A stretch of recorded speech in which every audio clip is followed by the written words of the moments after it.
bin Sarah Hering. Und ich bin Manfred Hering. Und gemeinsam haben wir ein Neutra-Haus restauriert. Als wir das Haus übernommen haben in 2016, war halt unser Anspruch, es genauso wieder zu restaurieren, wie es halt Herr Neutra 1965, 66 entworfen und realisiert hat.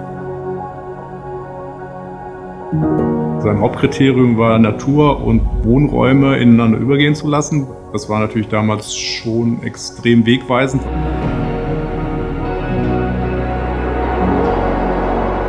Also wir hatten großes Glück, dass wir einige Baupläne hatten und dass es auch über Richard Neutra einige Bücher gibt, wo auch unser Haus abgebildet war. Und haben eigentlich da dann Step by Step kleine Details uns gesucht, an denen wir halt herausfinden konnten, wie das Haus hier sein muss. Größte Herausforderung war definitiv das Thema Glas und Fenster. Dadurch, dass der letzte Besitzer halt eine Persönlichkeit war, die auf der RAF-Todesliste drauf war, war das Haus vor allen Dingen mit Panzerglas und mit kleineren Glasflächen versehen und das Haus lebt ja von den großen Glasflächen.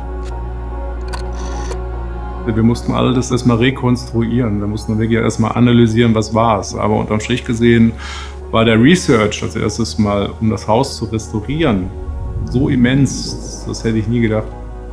Und jetzt muss man natürlich sagen, ist das eigentlich die schönste Kombination aus Design und Natur.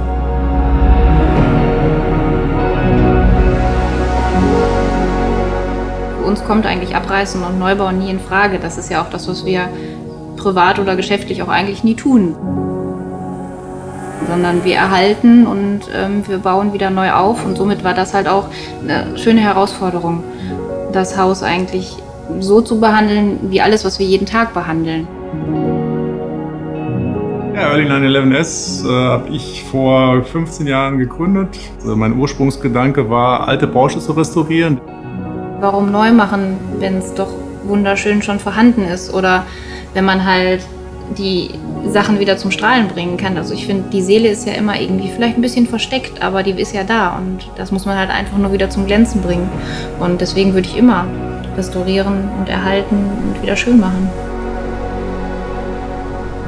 Ich glaube, wenn du in ein neues Haus einziehst, bekommst du niemals so viel Seele in die Räume, wie wir das jetzt gemacht haben.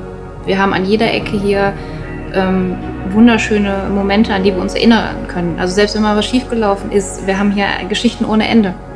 Wenn ich heute, 5 Jahre später, wüsste, dass es so viel Arbeit ist, würde ich es genauso machen. Ich habe hier mein Zuhause gefunden, obwohl wir es so restauriert haben, wie es 1968 war.